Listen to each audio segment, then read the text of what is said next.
안녕하십니까. 매일경제신문 논술주간 박지혜입니다. 미국이 금리 인상 페달을 밟기 시작했습니다. 내년도에도 세 차례 금리 인상을 예고하면서 저금리 시대가 마감하고 새로운 투자 환경을 맞이하게 됐습니다. 트럼프 당선 이후에 시장이 많이 바뀌었습니다. 트럼프 당선자가 인프라 투자 활성화를 말한 뒤에 여러 가지 물가라든지 경기를 자극하면서 채권 금리 인상을 재촉하게 되었고, 이로 인해서 채권 가격이 떨어지고 주식 가격은 오르는 양상을 보였습니다. 이 때문에 그 월가에 있는 CEO들이 돈방석에 앉기도 했습니다. 그래서 내년도 재테크 환경은 트럼프의 입, 트럼프의 말, 트럼프의 경제적 행보에 따라 상당히 영향을 받을 거라는 그런 분석이 있기도 합니다. 오늘은 그 KB 하나은행의 강남 PB센터의 고재필 팀장과 함께 2017년도 재테크 시장 전망에 대해서 한번 알아보도록 하겠습니다. 고 팀장, 안녕하십니까? 네, 안녕하십니까? 네. 먼저 그 트럼프 미 대통령 당선 이후에 자산별로 금융시장에서 상당히 변화가 많이 온 것 같아요. 그걸 한번 설명을 좀 해주시죠. 네네. 지난 11월 그 미국 대선 결과 후에 각 자산들의 가격들이 굉장한 변동성을 좀 많이 겪고 있습니다. 네. 특히 변동성이 지금 큰 것을 두 개를 꼽자라고 하면 달러와 가치를 대변하는 달러 인덱스라는 지수가 있습니다. 달러 인덱스가 대선 전에 97.08이 하던 게 103.05까지 약 6% 정도 상승을 하면서 달러 강세가 지속적으로 지금 빠르게 진행되고 있고요. 두 번째로는 미국 10년물 국채금리입니다. 1.8%서부터 시작된 국채금리가 드디어 2.6%까지 올랐습니다. 이게 채권금리가 약 0.8% 정도 오른 건데요. 단순히 변동률만 따지면 44%입니다. 굉장히 큰 변동성을 지금 가지고 있는 거고요. 이와는 반대로 S&P 500 지수로 대변되는 미국의 지수는 미국의 3대 지수죠. 예, 3대 지수는 지금 사상 최고치를 경신하고 있습니다. 이것과 이제 이어지면서 지난주에 미국의 중앙은행이 드디어 1년 만에 기준금리를 0.25% 인상을 해서 0.5%까지 인상을 했고요. 내년도에 금리 인상을 추가적으로 진행을 하겠다라는 논조의 지금 발언 때문에 금융시장은 계속적으로 지금 변동성을 좀 겪고 있습니다. 고 팀장 말씀하신 대로 이렇게 자산 시장의 변동성이 크다는 거, 그만큼 리스크 변동이 상당히 큰 것 같고, 그다음에 이제 여러 가지 이제 경제적인 글로벌 이슈들이 이제 많이 발생하고 있지 않습니까? 이럴 때 내년도에 좀 어떻게 재테크 시장을 좀 투자를 하고 유망 상품이 있습니까? 네. 일단 내년 재테크에 대한 전망을 하기 전에요. 전망을 할 때는 상품마다 전망을 하는 것보다는 일단 지역별로 전망을 하고 상품군에 대해서 또 전망을 해야 될 것 같습니다. 좀 전에 말씀드렸듯이 일단 첫 번째로 지역별을 좀 말씀을 드리면 전 세계 금융시장이 지금 미국을 필두로 해서 지금 굉장히 지금 좋은 방향으로 지금 가고 있습니다. 특히 위험자산들이 가격이 좋은데요. 이것은 트럼프 대통령께서 당선이 되고 취임 이후에 지금 인프라 투자를 굉장히 늘리겠다라는 지금 의지 표명을 했기 때문에 자산 가격이 지금 변동성이 있는 거거든요.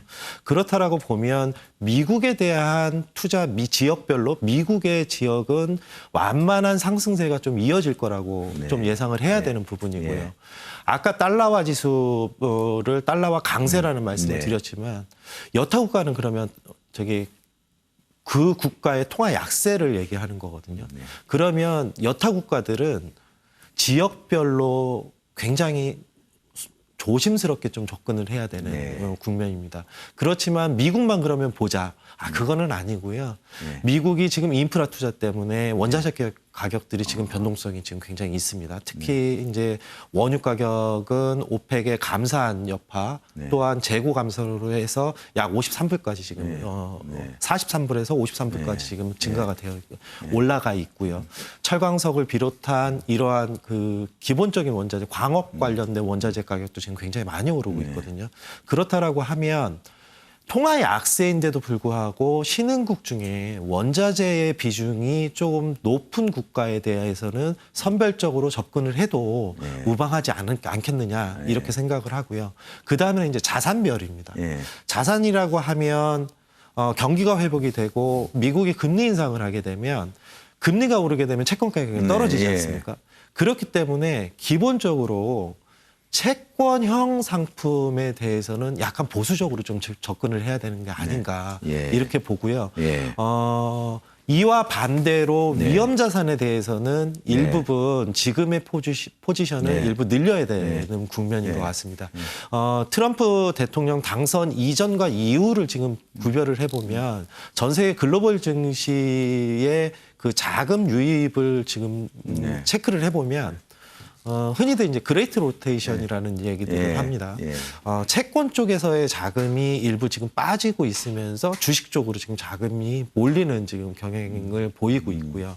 이런 것들이 글로벌 자금들이 먼저 움직이고 나서 자산 가격이 상승하는 국면이 보통 펼쳐졌기 때문에 약간 리스크 온 국면을 좀 감안해서 투자 전략을 좀 세워야 되지 않겠느냐 이렇게 좀 생각을 하고 있습니다. 네. 아까 그 채권 상품에 대한 이야기를 했는데 네. 어쨌든 이제 채권 가격이 떨어지다 보니까 상품의 이제 수익률 변화도 클 거고 네. 그러면은 내년에는 그러면 이 채권 상품은 아예 뭐 그냥 투자를 좀 피해야 되는 겁니까? 아니면 어떻게? 대부분의 한국에서 투자하시는 분들이요. 그러니까 금융 상품을 가지고 투자하시는 분들은 주식형 상품에 대해서 안 좋은 기억들이 많으세요. 네. 예, 그게 왜 그러냐면 코스피 지수가 지금 5년 동안 박스권이지 않습니까? 네. 대부분은 주식형 상품이라고 하면 제일 큰 비중을 한국의 주식에 투자하는 상품을 가지고 계시기 때문에 코스피가 박스권이라고 하면 5년 동안 재미 못 보셨다는 얘기거든요. 그렇기 때문에 채권형 상품에 대해서는 굉장히 지금 투자자 분들께서 좋은 기억들을 좀 많이 가지고 계십니다. 그 이유는 지난 약 한 5년 정도 전 세계가 양적 완화를 하면서 채권 금리가 지속적으로 좀 내려왔지 않습니까? 그다음에 한국 채권도 마찬가지로 기준금리를 인하 여파를 반영을 하면서 채권이 금리가 굉장히 급락을 했습니다. 그러다 보니까 변동성은 주식형 상품보다 굉장히 낮고 수익 측면에서도 주식형 상품보다 일정 부분 더 나오는 그게 채권 이제 평가이익 때문에 이제 그런 현상이 보통 한 발생을 3% 정도 합니까? 최근 평균을 따져보면 미국의 하이힐드에 투자했던 고객분들께서는 평균 약 한 5% 정도의 투자를 보셨고요. 한국 채권에 투자를 하셨던 분들은 평균 한 3에서 4% 정도의 수익을 얻으셨다고 보시면 될 것 같습니다. 그래서 이 채권 상품에 대해서는 당연히 변동성이 작고 기대 수익률은 주식보다 낮기는 하지만 이게 채권이라는 특수성이 있습니다. 금리가 반영이 되더라도 채권은 지속적으로 보유를 하게 되면 이자가 들어오기 때문에 손실 부분이 커버가 되는 부분이 있기 때문에 극단적으로 채권형 상품에 대해서 투자를 하지 말아야 된다라는 말씀은 아니고요. 비중을 일부 줄여야 될 것 같다라는 말씀을 드리는 부분이고 또 한 가지는 이게 채권형 펀드 상품이 아니고 개별 채권으로 접근을 했을 때는 또 조금 달라집니다. 직접 투자하는 네, 거예요. 그렇습니다. 직접 투자를 하게 되면 내가 어떤 회사의 어떤 채권의 금리 수준이 어느 정도 수준이라고 하면 그 금리대가 왔다라고 하면 지금 평가 손익이 일부 깨지더라도 만기 보유 목적으로는 지금 정도는 채권 투자에 나서도 될 것 같다라는 말씀을 드리고요. 예를 들어보면 신종자본증권 같은 경우에 이번에 채권 금리가 오르기 전에는 5년 이후에 콜옵션이 행사가 되는 채권 같은 경우에 글로벌 기업이 발행한 채권입니다. 3.5% 정도 나왔습니다. 그런데 최근에 금리가 올라서 콜 옵션 행사하기까지 3년 2개월이 남았는데 금리가 약 4% 중반 정도가 나온다는 거죠. 그렇다라고 하면 3년 보유를 하겠다라고 하면 금리의 변동성에 대해서 어느 정도 리스크가 없어지는 부분이 지속적으로 보유를 만기 보유를 한다면요. 그 정도 레벨에 왔다라고 하면 채권 투자에 나서도 크게 뭐 무방하지 않을까 이렇게 말씀을 드리고 있습니다. 네. 뭐 한국은행에서 이번에 우리는 이제 뭐 금리를 인상하지는 않았지만 시장 금리는 지금 이제 오름세를 타고 있고 그러다 보니까 당장 이제 대출 금리 부담이 네. 이제 커지고 네. 있는데 네. 이럴 때 이제 예금하고 네. 대출 전략도 조금 달라져야 될 것 같은데 또 네. 어떻게 하는 게 좋습니까? 예금하고 대출하고 이제 달리 말씀을 네, 좀 네, 드리도록 하겠습니다. 일단 한국은행이 기준금리를 추가적으로 인하를 해야 된다라는 의견도 있고 미국이 금리를 인상을 했기 때문에 한국은행이 기준금리 인상을 해야 된다라는 의견이 지금 팽팽하게 맞서고 있는 걸로 알고 있습니다. 다만 기준금리와는 별도로 시중금리는 지금 굉장히 많이 올랐습니다. 시중금리가 오른 부분이 은행의 예금금리의 일정 부분 지금 반영이 되기 시작을 했고요. 1년짜리 정기예금 같은 경우에는 금리가 오르기 전보다 약 한 0.1에서 0.2% 정도 지금 금리가 올라 있는 상태입니다. 그렇다라고 하면 지금부터는 예금의 만기를 장기로 가는 게 아니라 일단은 1년짜리로 가야 될 것 같고요. 1년짜리를 가되 3개월 금리 연동형 정기예금으로 가입을 하는 것도 한 가지의 방법일 것 같습니다. 좀 전에 말씀드렸듯이 기준금리를 만약에 한국이 추가적으로 한 번 더 인하를 하게 되면 시중금리도 일정 부분 내려오기는 할 겁니다. 그렇지만 전 세계 지금 컨센서스가 지금 금리 인상 추세이기 때문에 그 부분을 반영을 해서 자산 전략을 취해야 된다라고 생각을 하거든요. 그렇다라고 하면 좀 전에 말씀드렸듯이 금리를 3개월 단위로 쪼개서 금리가 3개월씩 달리 들어갈 수 있는 연동형 상품에 가입을 해야 되는 게 맞고요. 대출의 전략입니다. 이게 대출의 전략이 굉장히 좀 힘듭니다. 이제 최근에 이제 금융감독원에서 시중은행의 가상금리를 조사하겠다 뭐 이런 얘기들도 있었기는 하지만 일단은 대출을 받고자 하는 소비자 입장에서는 제일 중요한 거는 기준금리를 어떤 거로 결정을 할 건지가 제일 중요합니다. 기준금리는 여러 가지가 있죠. 여러 가지가 있는데 일단 기준금리는 단기적으로 기준금리가 바뀌는 것보다는 최소한 6개월 정도마다 변동되는 변동금리인 경우에 그거를 선택을 해야 될 것 같고요. 약 2개 은행 정도는 기준금리가 동일한 상태에서 최종금리를 비교를 가지고 가야 될 것 같습니다. 그렇다라고 하면 결국엔 중간에 들어가는 가상금리를 비교를 하라는 얘기고요. 그것과 고정금리로 내가 대출을 받는 거에 스프레드는 분명히 생길 겁니다. 왜냐하면 고정금리가 기본적으로 금리가 높거든요.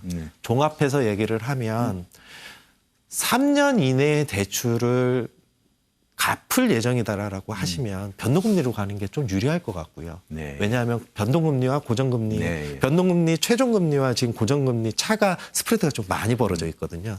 3년 이상으로 가게 되면은 좀 전에 말씀드렸듯이 한국은행이 기준금리를 인사 이게 장기적으로 놓고 보면 기준금리는 일정 부분 올라야 된다라는 컨센서스이기 때문에 장기 대출인 경우에는 고정금리로 가는 것이 맞다라고 생각합니다. 네. 네.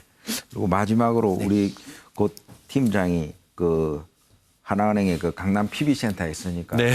큰 자산가들하고 예. 이제 큰 손들을 많이 만날 건데 네. 정말 그분들은 이런 상당히 이제 변혁기잖아요. 네. 변동기에 어떻게 움직이고 있습니까? 돈 있는 사람들. 올 초하고 비교했을 때 제일 많이 바뀐 게 하나 있습니다. 예. 달러 자산에 대해서 자산의 포트폴리오에 편입을 시작을 하셨습니다.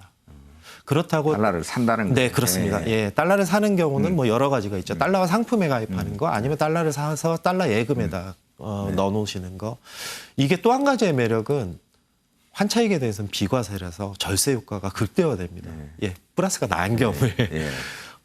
그래서 자산 대비 약 10에서 15%는 달러 자산을 기본적으로 가져가겠다라는 생각들을 가지고 계시고요. 다만 원달러가 아무 때나 이렇게 달러 자산을 늘리시는 게 아니고요. 1,000원 초반선에서는 1,100원 초반선에서는 적극적으로 달러를 많이 매입을 하셨습니다. 네. 예. 그런데 1,080원이 넘어가시니까 그 비중을 또 약간 줄이시네요. 그러면서 요게 제일 크게 좀 변화가 되는 부분. 이게 쉽사리 달러 자산을 달러가 뭐 1,200원 간다고 해서 이미 편입한 달러 자산을 이렇게 확 줄이거나 이러지는 않을 것 같고요. 내 재산의 일부분. 예, 이렇게 생각을 하시는 것 같습니다. 그다음에 두 번째는 정기예금만 고집하시던 분들도요. 정기예금이 대략적으로 한 1년 내 2%가 깨진 다음부터 변혁이 일어난 것 같습니다. 네. 흔히 신문지상에 지금 많이 다루고 있지만 대체 투자에 대한 수요들이 좀 있으세요. 부동산이요. 네, 그렇습니다. 이제 직접적으로 부동산을 투자를 하시기보다는 직접적으로 부동산 투자는 거액자산가 분들은 부동산을 가지고 계시기 때문에요. 이제 간접 투자의 방식을 조금 따지십니다. 그러니까 예를 들어 정기적으로 임대료가 나와서 고객에게 배분해주는 수익형 부동산 펀드 네. 이런 부분들을 이제 보통 대체 투자라 하는데요. 국내외를 망라하고 그런 상품들은 조금 적극적으로 검토를 하시고 계십니다. 또 한 가지는 아까 이제 채권을 말씀을 드리면서 주식형 펀드에 대해서 그 아픔을 겪으셨다라고 말씀을 드렸습니다.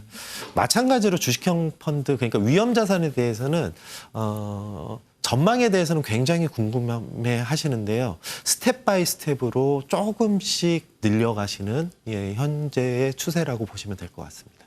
아이고, 오늘 좋은 말씀 감사합니다. 네, 고맙습니다. 네, 새해 아무래도 투자 환경이 상당히 불확실하고 변화가 많을 것 같아서 공격적인 어떤 투자보다는 기민하게 움직이는 게 상당히 좋을 것 같습니다. 박재현의 경제노트였습니다.